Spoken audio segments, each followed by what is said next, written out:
The day I told my brother I was pregnant, he smiled, nodded, and then walked straight into our father's office and had me fired from the family company I helped build from nothing. He didn't even wait until I was out of the building. I found out when my badge stopped working at the elevator. I stood there, 7 weeks pregnant, holding a box of my things, while my colleagues stared at me through the glass walls like I was already a ghost. And the worst part? My father signed the termination papers. He signed them. The man who used to carry me on his shoulders at the state fair, who cried at my college graduation, who told me I was the smartest person he'd ever raised, he signed a piece of paper that erased me from everything we built together. I promised myself, standing in that parking lot, that I would not cry. I kept that promise for exactly 47 seconds. Then I sat in my car and sobbed until my hands went numb on the steering wheel. But here's the thing about being pushed all the way to the bottom. When you finally stop falling, you realize your hands are free. And I had very, very capable hands. So if you've ever been betrayed by the people who were supposed to love you most, stay with me. Because what I did next changed everything for all of us. And I want every single person who ever laughed at me to understand exactly how it happened. Hit that subscribe button, because this story is just getting started. My name is Claire Whitfield, and this is the story of how I lost everything, and then took it all back, with interest. I grew up in Madison, Wisconsin, in a house that smelled like pine cleaner and ambition. My father, Gerald Whitfield, built Whitfield Industrial Solutions from a single truck and a borrowed warehouse when he was 26 years old. By the time I was in middle school, WIS, that's what we called the company, had 32 employees, 2 distribution contracts with regional manufacturers, and a reputation for being the most reliable logistics partner in the upper Midwest. Dad was a self-made man in the truest sense. He wore the same work boots for 8 years because he said good tools didn't need replacing. He drove a used Chevy pickup until it had 200,000 miles on it. He coached my soccer team even though he knew nothing about soccer. He was not a perfect man. But he was my father, and for a very long time, I believed he was fair. My mother, Linda, was a retired school librarian who read 3 books a week and baked sourdough bread every Sunday morning like it was a religious practice. She was warm, steady, and deeply practical. She was also, I would later understand, the only real buffer between my brother and the consequences of his own behavior. Because my brother Nathan Whitfield was a different story entirely. Nathan was 4 years older than me and had been told since birth that he was special. Not in the way all children are told they're special. In the way that actually warps a person. He was the firstborn son of a business owner in a small city, and people treated him accordingly. Coaches gave him more playing time. Teachers curved his grades. Dad took him to job sites on weekends and introduced him as the future of Whitfield before Nathan had ever picked up a clipboard. Nathan was not stupid. I want to be clear about that. He was charming, socially intelligent, and excellent at reading a room. What he lacked was discipline, follow-through, and any meaningful understanding of how hard things actually work. He'd spent so much of his life being handed the result that he had no patience for the process. I, meanwhile, was the quiet one, the studious one. The one who read business textbooks for fun in high school because I genuinely found them interesting. I graduated summa cum laude from the University of Wisconsin with a degree in business administration and a minor in supply chain management.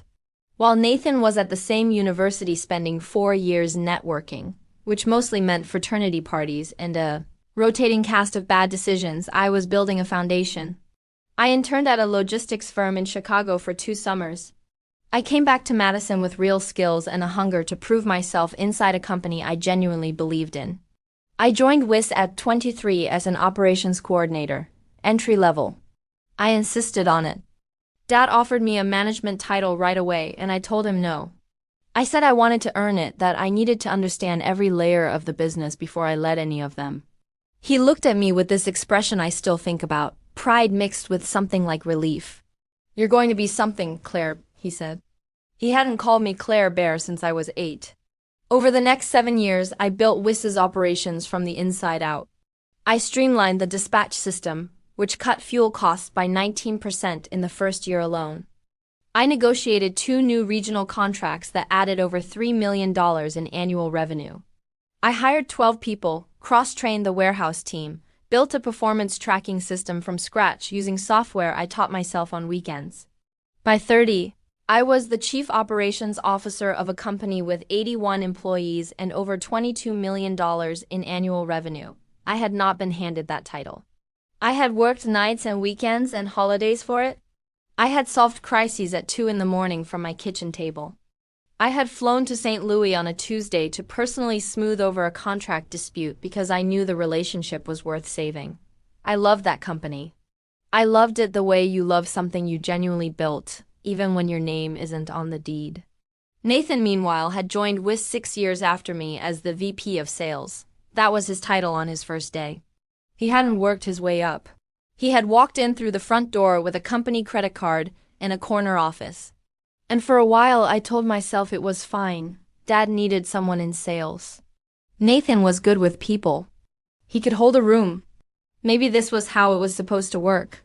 I'd run the engine. Nathan would be the face. But as the years passed, I started to notice a pattern. Every win I achieved, Nathan found a way to be standing nearest to it. When I closed the Mueller Group contract, 3 years of negotiations, 2 full proposal rewrites, 1 overnight flight to Minneapolis, Nathan gave the presentation at the board meeting. He'd seen the slides once. He presented them like he'd built them himself.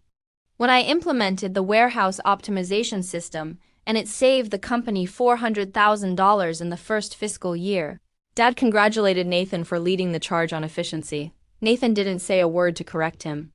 I told myself it didn't matter. Results were results. The company was thriving. My father knew what was real, even if he didn't always say it. I held on to that belief for longer than I should have. Then I met Marcus.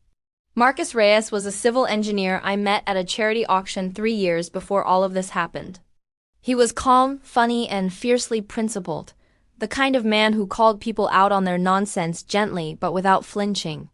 He had a close relationship with his own family and found mine, from the beginning, slightly baffling. "Why do you let Nathan take credit for your work?" He asked me once, maybe 6 months into dating. "He doesn't take credit," I said.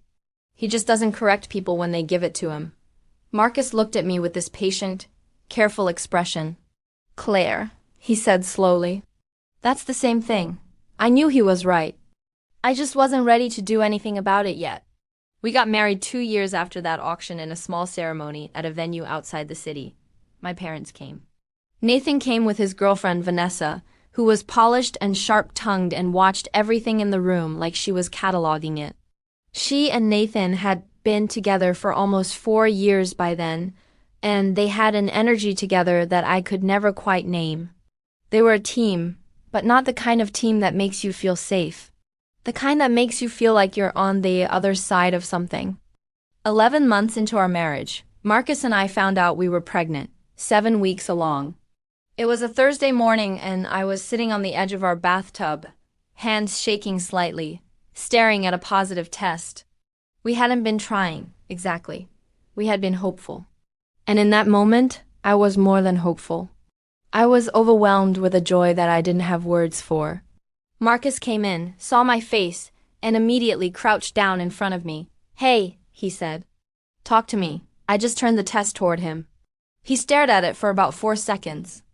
Then he sat down on the bathroom floor, which is a very undignified response, and one I love him enormously for, and said, Oh, wow, okay."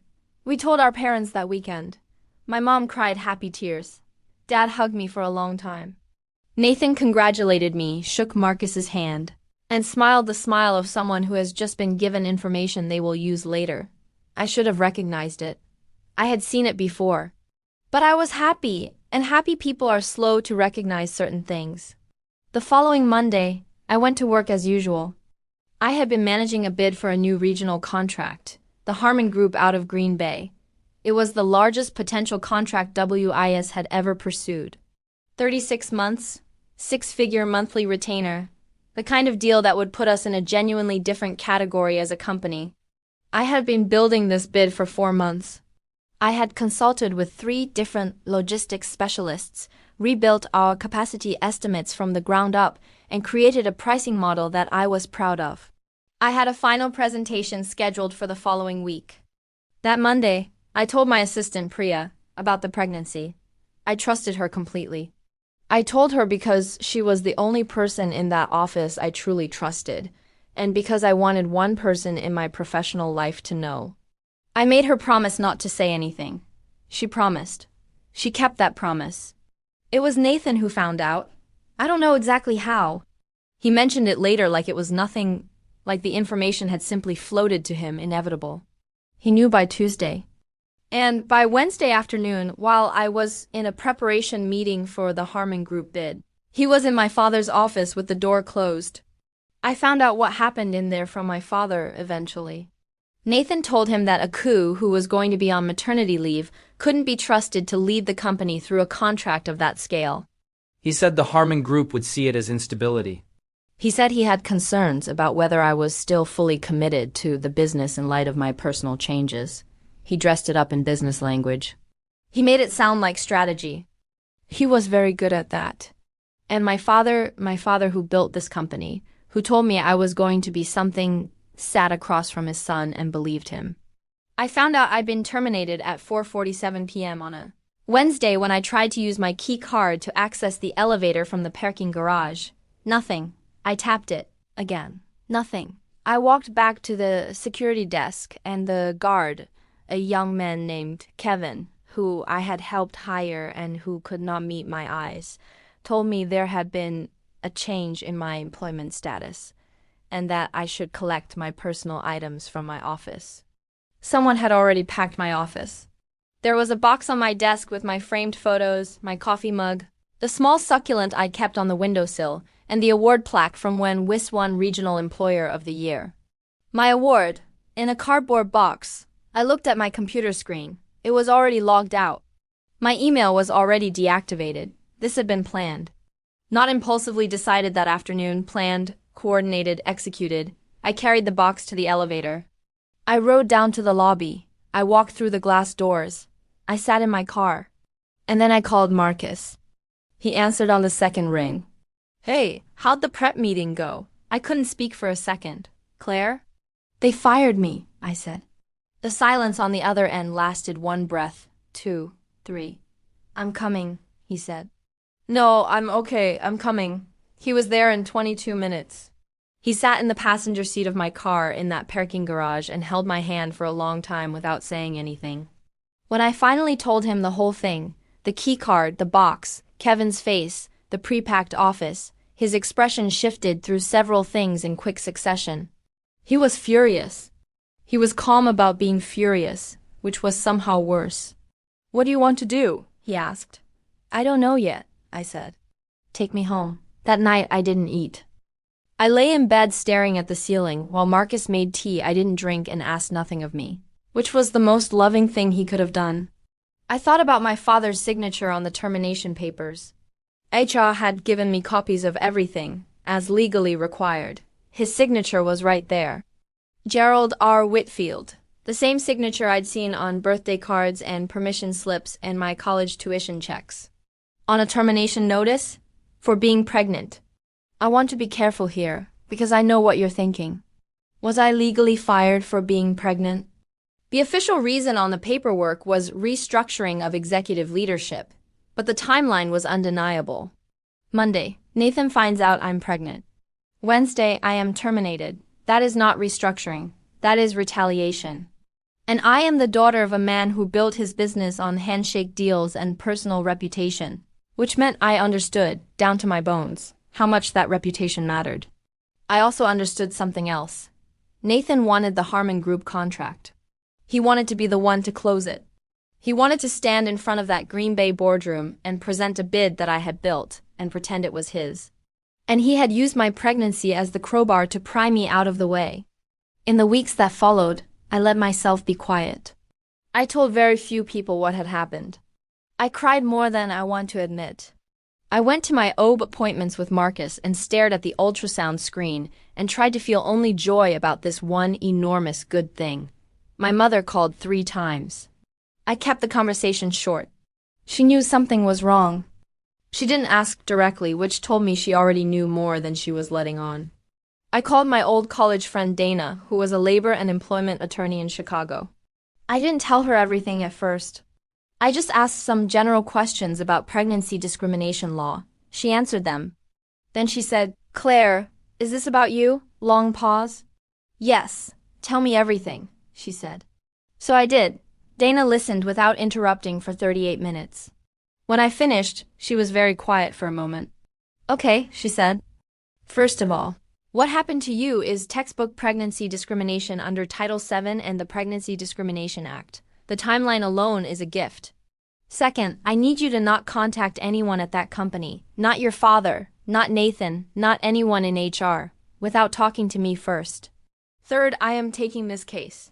Dana, you're in Chicago. My firm has a Madison office. I'm transferring this week." She wasn't joking. She meant it. I will never forget that. While Dana began the legal process, which was careful, methodical, and not fast, I started doing something else. I started paying attention. I had spent 7 years inside WIS. I knew the company better than anyone alive, including my father. I knew the vendors, the contracts, the staff, the operational rhythms. I knew where the weaknesses were. And now from the outside, I could see something that is always harder to see from inside. Nathan had no idea what he was doing. Within 3 weeks of my departure, I started hearing things. Not from anyone who was disloyal to the company. I would never have wanted that. From people who were genuinely worried. Priya texted me once, carefully saying she hoped I was well. I read between the lines. An old colleague, Tom, who ran dispatch, ran into Marcus at the hardware store and said, quietly, that things had gotten a little rocky since the transition. Rocky. That was a very polite word for what I suspected was happening. Because the Harmon Group presentation was in 3 weeks. And Nathan was going to walk in there with my bit, work he had never touched, strategy he had never developed, numbers he had never stress tested, and present it as his own. And I had done something very specific before I left. Or rather, I had not done something. I had not finished the pricing model, not because I was being malicious at the time. I had simply not finished it yet. The final tier of the pricing structure, the volume discount formula for their largest delivery load category, was still in a working draft version on a document that Nathan would not have known existed because it was in a folder structure I had created using a naming system only I understood. He would have the presentation. He would have 80% of the bid. He would not have the piece that made it competitive at scale. I knew this. I stayed quiet, and I watched, and I let it play out. Meanwhile, Dana was building our case. She subpoenaed internal communications. She filed the initial EEOC complaint. She was meticulous and patient and terrifyingly good at her job. She also told me something important early on. The stronger our documentation of what you actually built at that company, the stronger our damages claim. I need performance reviews, project records, emails that show your contributions, anything with timestamps. 7 years of building everything in writing. 7 years of sending detailed summaries to my father after every major milestone. 7 years of email trails and presentation files and contract negotiation records. I had all of it. I had saved copies of everything on a personal drive as a matter of professional habit, not for legal purposes. Not because I foresaw any of this, just because I am the kind of person who documents things. It is a very useful quality to have in a betrayal. The Harmon Group presentation happened on a Tuesday in early November. I know the exact date because Marcus had written it on the kitchen calendar when I told him about it weeks earlier, when it was still my presentation. The date was still on the calendar. I couldn't bring myself to erase it. That evening, Marcus and I were eating dinner when my phone rang. It was an unknown number with a Green Bay area code. I almost didn't answer. I did. "Is this Claire Whitfield?" "It is, Miss Whitfield. My name is David Harmon." "I believe you know who I am." I set my fork down very slowly. David Harmon was the CEO of the Harmon Group. I had spoken with him twice during early bid conversations, months before I was terminated. He had been the one to specifically request a detailed presentation. "Mr. Harmon," I said, "I do know who you are. How can I help you?" He was direct. He said that WIS had made their presentation that day. He said that the bid was incomplete. He said that the volume pricing model, which had been specifically discussed in preliminary conversations as the cornerstone of the proposal, was missing. He said that Nathan Whitfield had been unable to answer questions about key operational assumptions in the model. He said that Nathan had told him that the team was still finalizing some details and would have an updated version within 48 hours. He said he did not believe this to be true. And then David Harmon said something I was not prepared for. Ms. Whitfield, I have been told by multiple industry contacts that you were the primary architect of Whitfield Industrial Solutions operations and growth strategy over the past several years. I was not aware until today that you were no longer with the company. This changes my assessment significantly. I hope you'll forgive the directness, but I'm calling because I'd like to know if you're available. I looked across the table at Marcus. He was watching me with his fork suspended in the air. Available how? I asked. Available to consult, Harmon said. Or to discuss a different arrangement entirely. We are a growing company, Miss Whitfield. We need operational leadership, not just a logistics vendor. I believe you might be exactly what we're looking for. I took a breath. Mr. Harmon, I said, I appreciate you reaching out. I'm currently in a legal matter involving my departure from Whitfield Industrial Solutions. So I have to be careful about what I discuss, but I'm very open to a conversation. Can I have my attorney contact you to make sure we proceed appropriately? There was a short pause. That sounds extremely professional, he said. I'll expect her call. I hung up. I looked at Marcus. He looked at me. Well, he said. Yep, I said. I called Dana immediately. She listened to the whole thing and then said, very calmly, Claire, this is a significant development. I know. The fact that he called you, unsolicited, within hours of that presentation falling apart, is going to be extremely valuable to us. I figured. Are you ready to start moving faster? I've been ready for weeks, I said. Good, said Dana. Let's go. What happened over the following 2 months was not fast. Legal processes are not fast, but they are often, in the end, effective. Dana filed our formal complaint with the Wisconsin Department of Workforce Development in addition to the federal EEOC filing. She reached out to WIS's legal counsel, a local firm that had represented the company for years and was, Dana said, clearly not prepared for a case of this complexity. She sent a litigation hold notice that required WIS to preserve all relevant communications and documents. She began deposing witnesses. She was extraordinarily good. And while all of that was happening, I was building something new. David Harmon and I had 3 video calls, all properly documented and cleared through Dana's office. By the end of the 3rd call, we had the outline of an agreement. I would serve as an independent operational consultant for the Harmon Group on a 6-month contract, with an option to convert to a full-time Chief Operations Officer position at the end of that period. The compensation was 20% higher than what I had been making at WIS. The Harmon Group was smaller, but growing fast.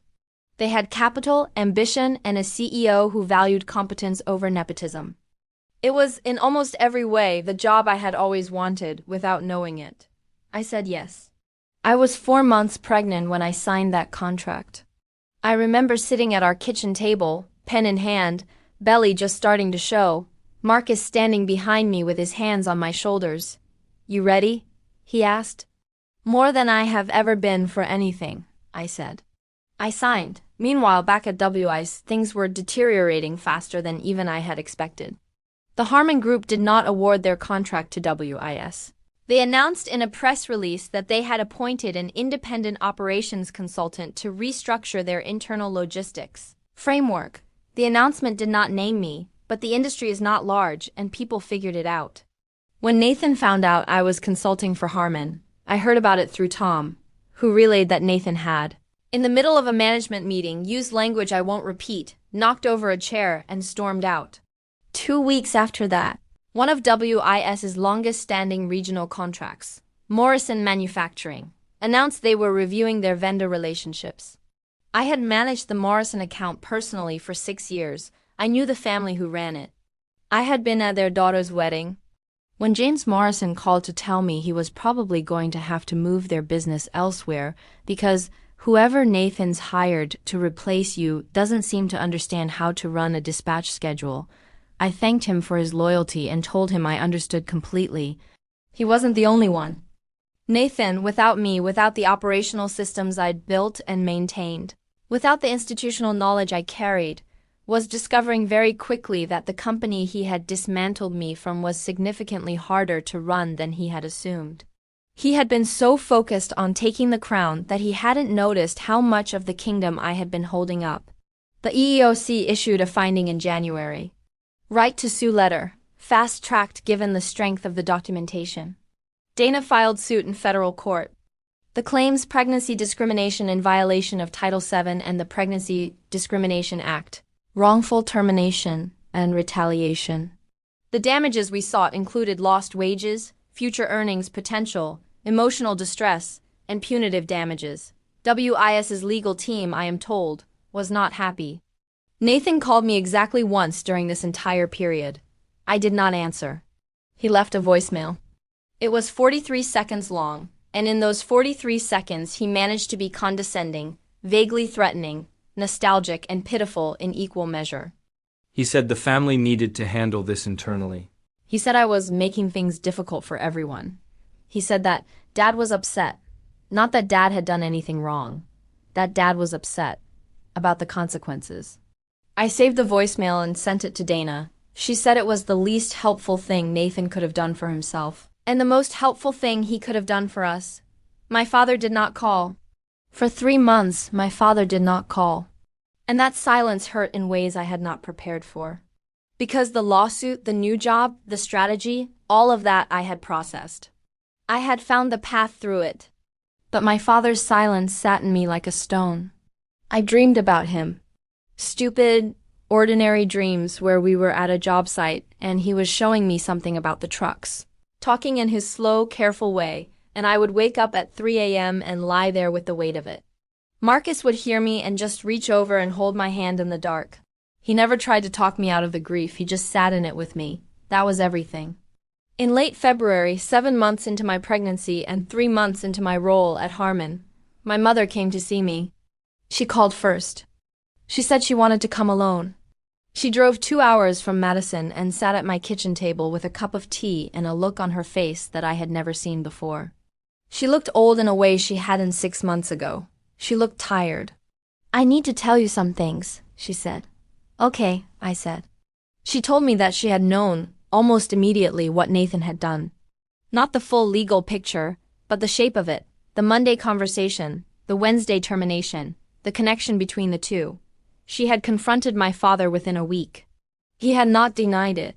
He had said Nathan convinced him it was the right business decision.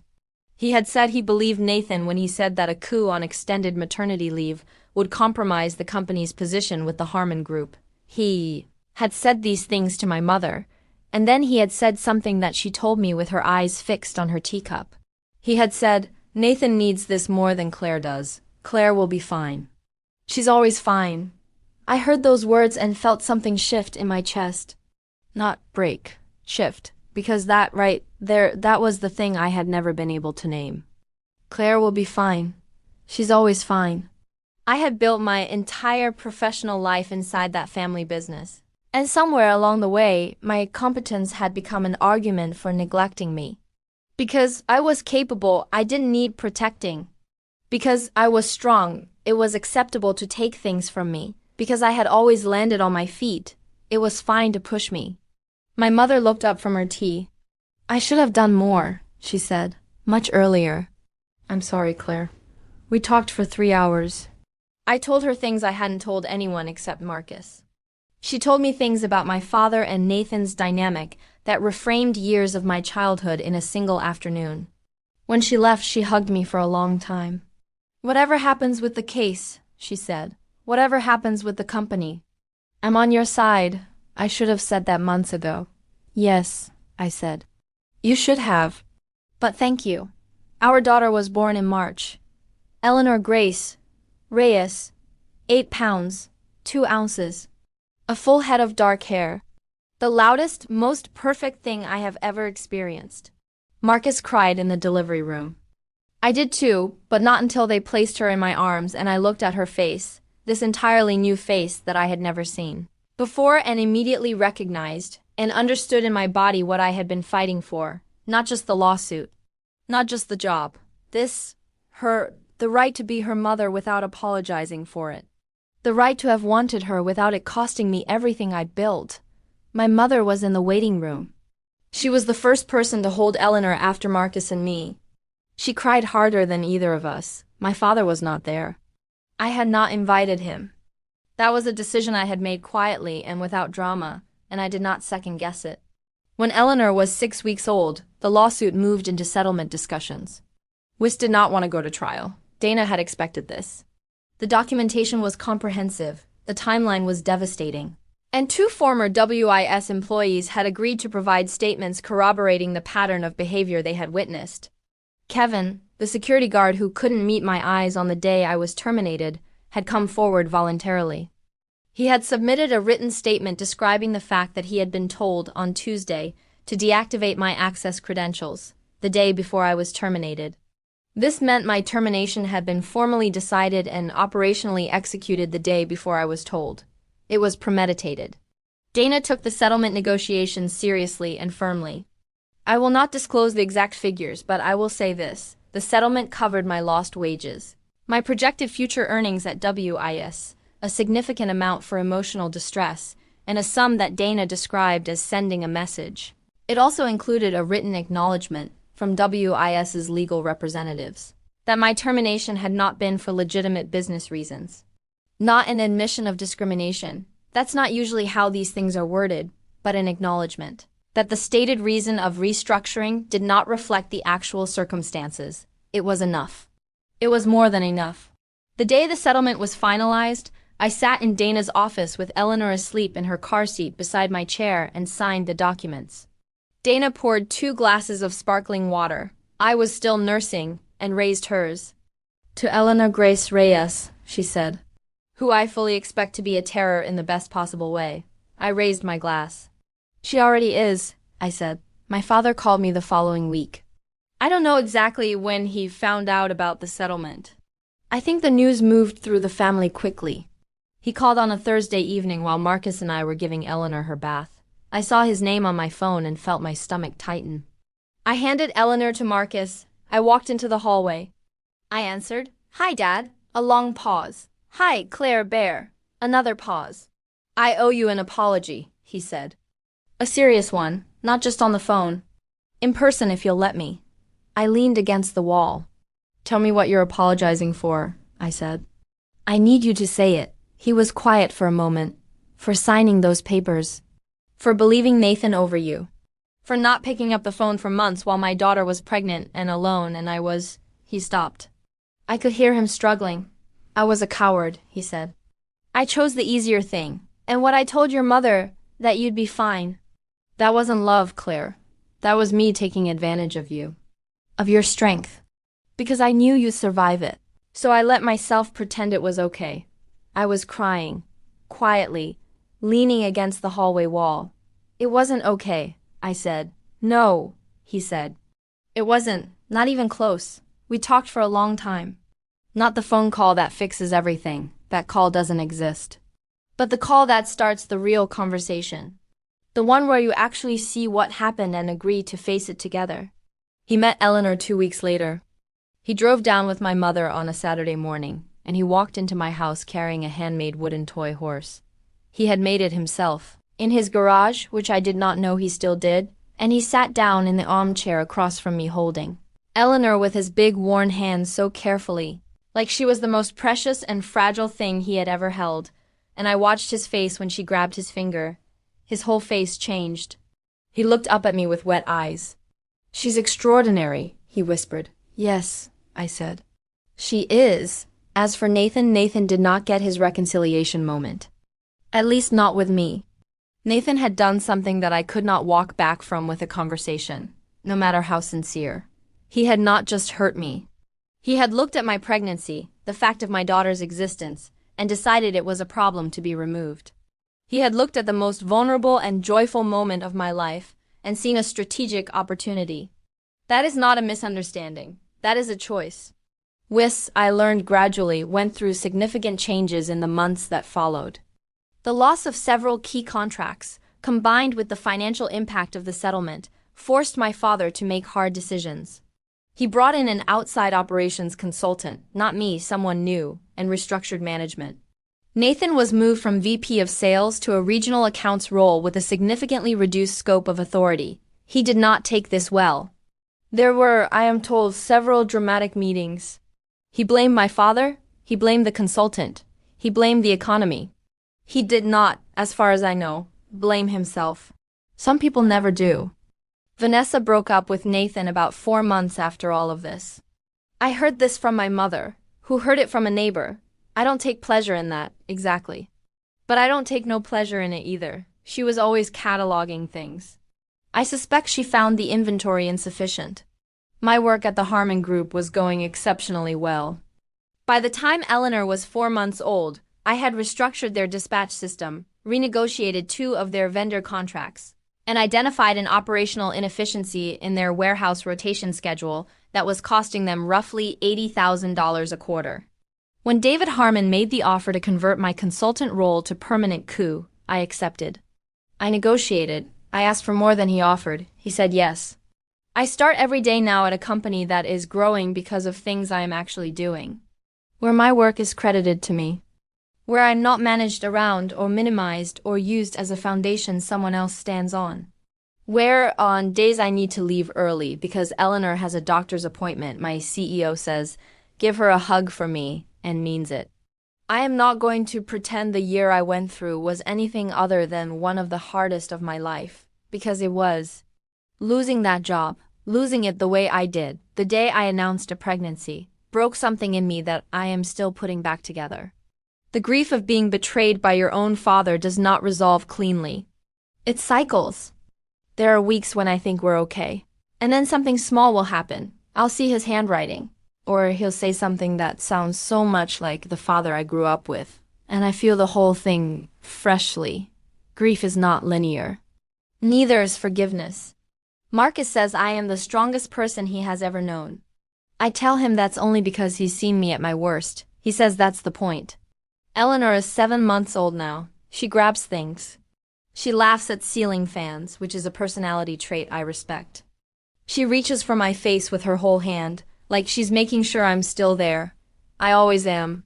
I wake up every morning in a house I chose, with a husband who sees me, in a career I built again from the ground up, with a daughter who is the entire argument against anyone who ever suggested her existence was an inconvenience. She is not an inconvenience. She is the reason I fought. She is the reason I will always fight. To anyone listening to this who has been told by your own family that your joy is a problem, that your needs are less important than someone else's ambition, that you are strong enough to be taken advantage of, I want you to hear this. They are counting on you to absorb it. They are counting on your patience, your loyalty, your love for them to keep you from doing anything about it. Stop absorbing. Document everything. Trust the people who show up in the parking garage. Find your Dana, build the case. And when the moment comes, and it will come, be ready, not with anger, with receipts. My name is Claire Whitfield. I was fired for being pregnant by the company I built, by a brother who used my joy as a weapon, and a father who chose the easier road. And I rebuilt everything, better, with my name on it this time.